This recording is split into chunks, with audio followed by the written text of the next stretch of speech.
কয়েকটা piece chicken দিয়ে আমি বানিয়ে নিয়েছি চিকেন কোরমা। ভীষণ তাড়াতাড়ি হয়ে যায় আর ভীষণ ইজি একটা রান্না, আর খেতে ভীষণ টেস্টি হয়। প্রথমে প্যানের মধ্যে ঘি গরম করে তার মধ্যে পেঁয়াজ কুচি আর কাজু বাদাম ভেজে নিয়েছি, বেশ লাল লাল করে ভেজে নেব। এরপর এটাকে তুলে নিয়ে মিক্সির মধ্যে পেস্ট করে নেব। এরপর ওই প্যানের মধ্যে একটু তেল গরম করে তার মধ্যে দুটো দারচিনি আর দুটো এলাচ দিয়ে দিচ্ছি।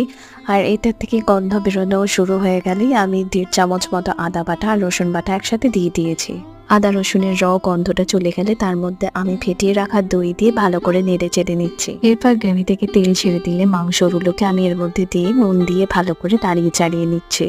ভেজে রাখা পেঁয়াজ আর কাজু বাদামের পেস্টটা এর মধ্যে দিয়ে দিচ্ছি। তারপরে এর মধ্যে জল দিয়ে ভালো করে কাছিয়ে সেটাও দিয়ে দেবো। গ্রেভিটা ভালো মতো ফুটিয়ে নিয়ে মাংসগুলো ভালো করে সেদ্ধ হয়ে গেলে সব শেষে অনেকটা গোলমরিচের গুঁড়ো দিয়ে দিই। এবার গরম গরম নামিয়ে সার্ভ করে ফেলুন।